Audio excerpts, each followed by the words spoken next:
అందరికీ నమస్కారం. ఈనాటి మన లోతైన విశ్లేషణకు స్వాగతం. నమస్కారం అండి.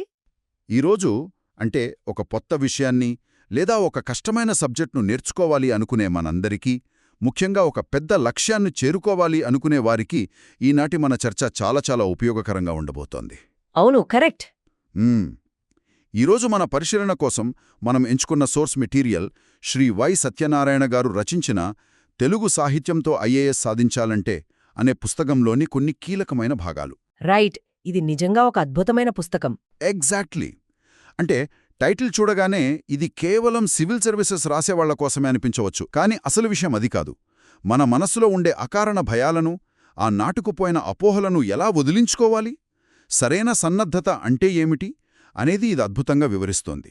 అవునండి, కేవలం ఒక పరీక్ష కోసమే కాదు, జీవితంలో ఏ కష్టమైన లక్ష్యాన్నైనా ఎలా చేరుకోవాలి అనేదానికి ఇదొక మాన్యువల్ లాంటిది. ఖచ్చితంగా. ఈరోజు మన లక్ష్యం కూడా అదే.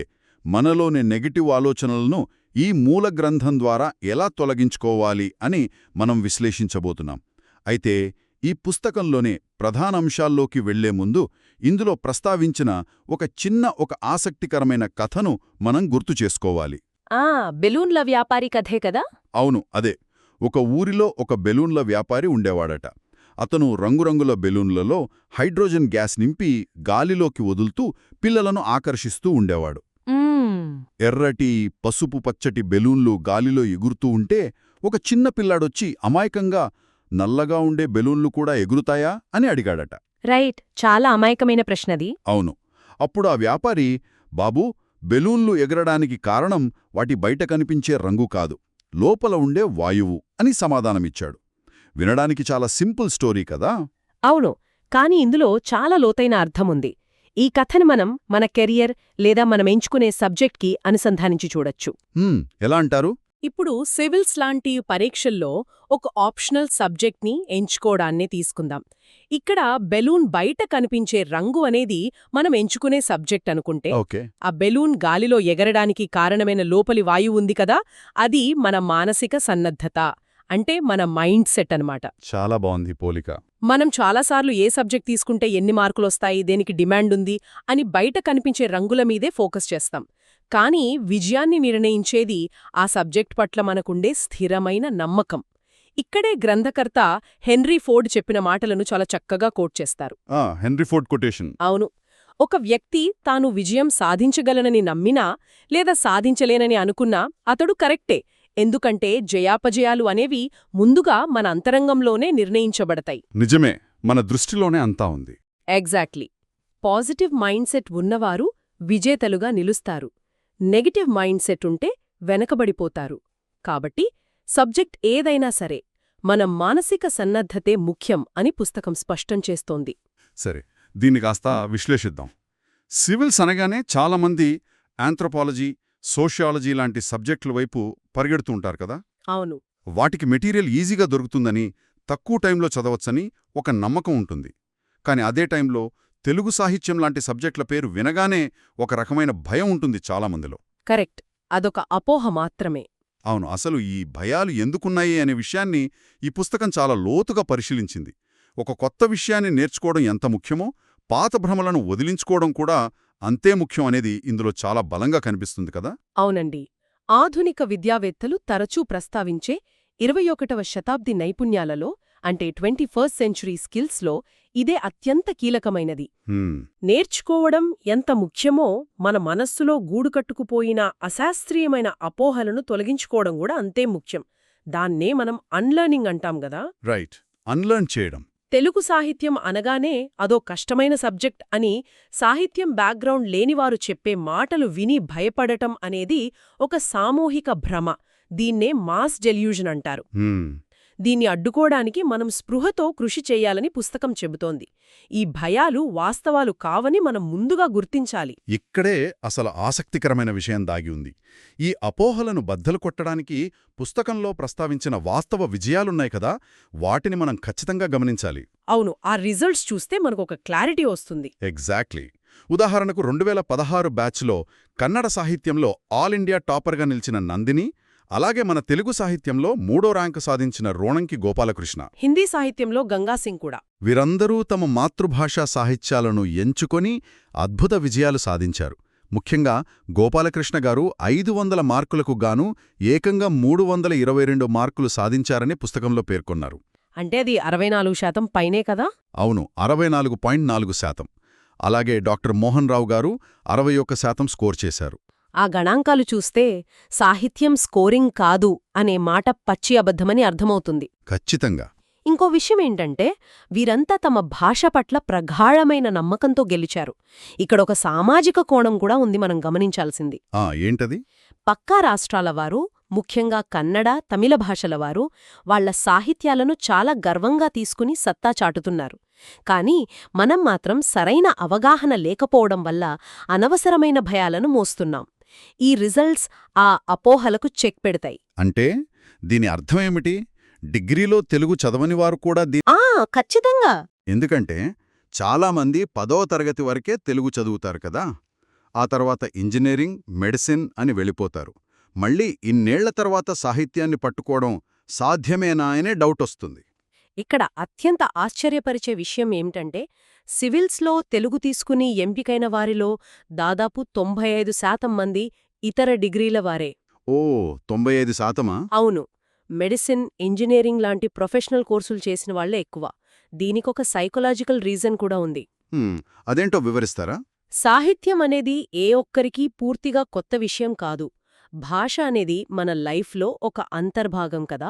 మనం చిన్నప్పుడు విన్న చందమామ కథలు కావచ్చు, చూసిన నాటకాలు, సినిమాల్లోని రామాయణ భారతాల కథలు, ఇవన్నీ సాహిత్యమే. నిజమే. మనకు తెలియకుండానే సాహిత్యం పట్ల ఒక బీజం మనలో ఉంటుంది. వేరే సబ్జెక్టులు పూర్తిగా కొత్తవి కావచ్చు, కాని సాహిత్యం మన మనసుకు అప్పటికే కనెక్ట్ అయ్యున్న విషయం. సో డిగ్రీలో చదవకపోయినా దాన్ని మళ్లీ మేల్కొల్పడం పెద్ద కష్టమేమీ కాదు. అద్భుతమైన పాయింట్ ఇది. మనకు తెలియకుండానే సాహిత్యం మనతో ట్రావెల్ చేస్తోంది అనేది చాలామందికి ధైర్యాన్నిస్తోంది. కానీ ఇక్కడొక పెద్ద భయముంది. అదే వ్యాకరణం, గ్రామర్. గ్రామర్ భయం చాలామందికుంటుంది. అవును, చిన్నప్పుడు మనం చదివిన ఆ సంధులు, సమాసాలు, ఆ క్లిష్టమైన సూత్రాలు చూస్తే భయమేస్తుంది. కానీ పుస్తకంలో పాతకాలపు వర్ణనాత్మక వ్యాకరణానికి అంటే డిస్క్రిప్టివ్ గ్రామర్కి, ఆధునిక భాషాశాస్త్రానికి అంటే లింగ్విస్టిక్స్కి మధ్య ఉన్న తేడాను చాలా క్లియర్గా చెప్పారు. అవును, కరెక్ట్. దానిలో సివిల్ స్థాయిలో చదివేది ఒక భాష ఎలా పుట్టింది, ఎలా డెవలప్ అయింది అనే శాస్త్రీయ కోణంలో ఉంటుందని చెప్పడం ఒక కనువిప్పు గదా. ఖచ్చితంగా. చిన్నప్పుడు స్కూల్లో ఆ బట్టి పట్టిన విధానం వల్ల భయం ఏర్పడింది. కానీ ఆధునిక భాషాశాస్త్రం పూర్తిగా ఎనాలిటికల్గా ఉంటుంది. సంధులు, సమాసాల గురించి విడిగా అడిగే ప్రశ్నలు ఏమీ ఉండవని పుస్తకంలో చాలా స్పష్టంగా చెప్పారు. అవును, ఆ భయాన్ని మనం పూర్తిగా అన్లర్న్ చేయాలి. దాంతోపాటు పద్యాల గురించి కూడా ఒక అపోహ ఉంది. కరెక్ట్. ఆ కఠినమైన గ్రాంధిక భాషలో రాయాలేమో అని, డిక్షనరీ పెట్టుకుని పెద్ద పెద్ద పదాలు వాడాలేమో అని. అవునండి. కానీ వాస్తవమేంటంటే 1984 నుంచే జనరల్ స్టడీస్తో సహా అన్ని పేపర్లు మనకు తెలిసిన వ్యవహారిక భాషలోనే రాస్తున్నారు. వావ్, 84 నుంచే? అవును. సో ఈ గ్రాంధిక భాష అనేది మనం సృష్టించుకున్న ఒక కల్పన మాత్రమే. ఇంకోటి, పద్యాలు మొత్తం బట్టి పట్టక్కర్లేదు. భావమున్న కొన్ని వాక్యాలను జస్ట్ కోట్ చేస్తే సరిపోతుంది. అది నిజంగా ఒక పెద్ద రిలీఫ్ అండి. దీన్ని మనం విస్తృత కోణంలో చూస్తే సాహిత్యం వల్ల కలిగే ఉపయోగాలు కేవలం ఆ ఒక్క ఆప్షనల్ పేపర్కే పరిమితం కాదని మనకర్థమవుతుంది. అవును, దానికి సంబంధించిన 8 బహుముఖ ప్రయోజనాలను ఇందులో చర్చించారు కదా. అవి ఇతర పేపర్లకు ఎలా హెల్ప్ అవుతాయో ఒకసారి చూద్దాం. ముందుగా ఎస్సే పేపర్ తీసుకుంటే, వ్యాసరచనలో నైతికత, తాత్వికత చాలా ముఖ్యం. సాహిత్యం ద్వారా మనకు ఎంతో మంది దార్శనికుల కొటేషన్లు తెలుస్తాయి. ఉదాహరణకు ఆ బుక్లో ఒక మాట ఉంది, విలువలు మానవత్వం కావు, కాని అవి మానవత్వాన్ని కలిగించాలి అని. ఎగ్జాక్ట్లీ. ఇలాంటి వాక్యాలను వ్యాసంలో వాడితే ఆన్సర్ స్టాండర్డ్ అమాంతం పెరిగిపోతుంది. అవును. ఇక రెండవది ఎథిక్స్ పేపర్. భావోద్వేగ ప్రజ్ఞ అంటే ఎమోషనల్ ఇంటెలిజెన్స్ సాహిత్యం ద్వారానే అలవడుతుంది అంటారు రచయిత. కరెక్ట్. గొప్ప నాయకుల జీవితాలు, వాళ్ల అంతరంగిక సంఘర్షణలు అన్నీ చదివినప్పుడు పాత్రల భావోద్వేగాలను మనం ఓన్ చేసుకుంటాం. ఎథిక్స్ పేపర్కు ఆ బేస్ సాహిత్యం ద్వారా సహజంగా వస్తుంది. అలాగే మూడవది జనరల్ స్టడీస్తో దీనికి ఉన్న లింక్. హిస్టరీ, కల్చర్, సామాజిక సమస్యలకు సంబంధించిన టాపిక్స్ ఇందులో కవర్ అవుతాయి. అవును. ప్రతి సామాజిక ఉద్యమం వెనుక ఒక సాహిత్య ఉద్యమం ఉంటుంది కదా. సో ఆ సామాజిక కోణాన్ని విశ్లేషించడానికి సాహిత్యం ఒక మంచి ఫ్రేమ్వర్క్ ఇస్తుంది. ఇక 4వది మార్కుల పంట. మనం ఇందాక అనుకున్నట్టు 500కు 350+ స్కోర్ చేయడానికి ఇదొక బెస్ట్ సబ్జెక్ట్. ఖచ్చితంగా. ఇక 5వది ఇంటర్వ్యూ దశ. ఇంటర్వ్యూ గురించి బుక్లో చాలా అద్భుతంగా చెప్పారు. అవునండి.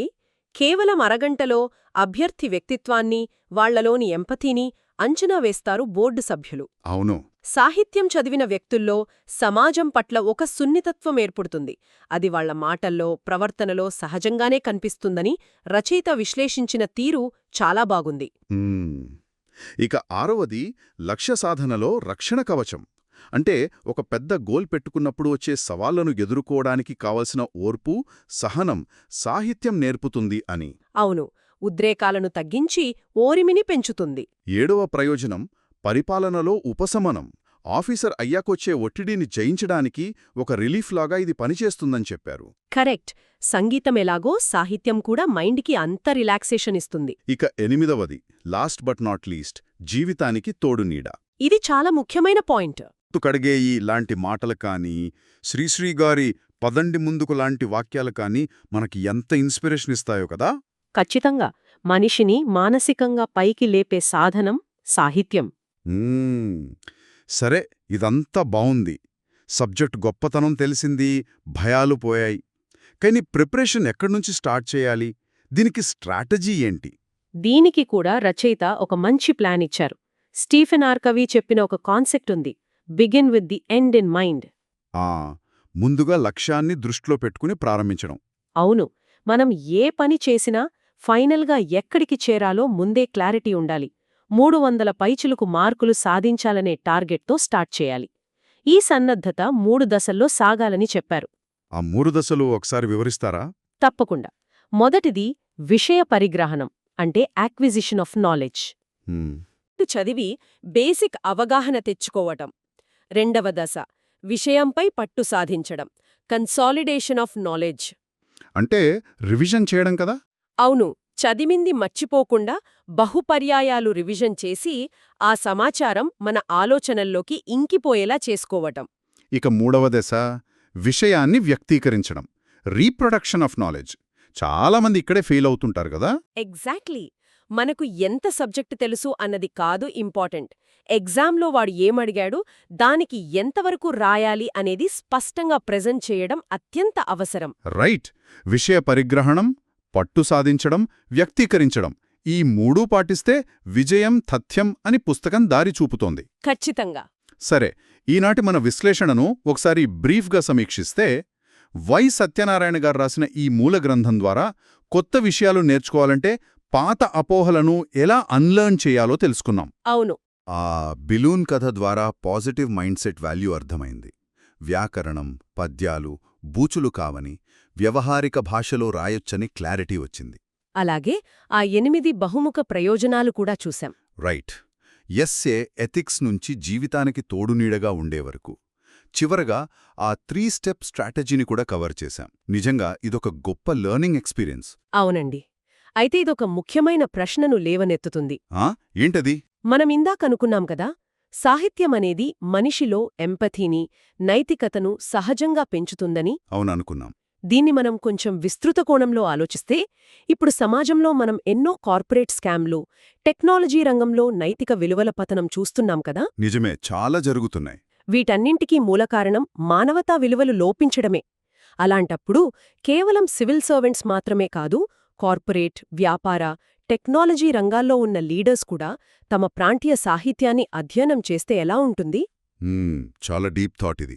ఆధునిక సమాజంలో మనం చూస్తున్న ఈ ఎథికల్ క్రైసిస్కి, నైతిక సంక్షోభాలకు అదొక అద్భుతమైన పరిష్కారం అవుతుందా? దీని గురించి మనం ఒక్కసారి లోతుగా ఆలోచించాలి. ఖచ్చితంగా ఆలోచించాల్సిన విషయమే ఇది. ఆ నైతిక పునాది అందరికీ అవసరమే. ఆ ఆలోచనను మన మనసులో ఉంచుకుంటూ ఈనాటి మన లోతైన విశ్లేషణను ఇక్కడితో ముగిద్దాం. మళ్ళీ మరో ఆసక్తికరమైన అంశంతో కలుద్దాం. నమస్కారం. నమస్కారం.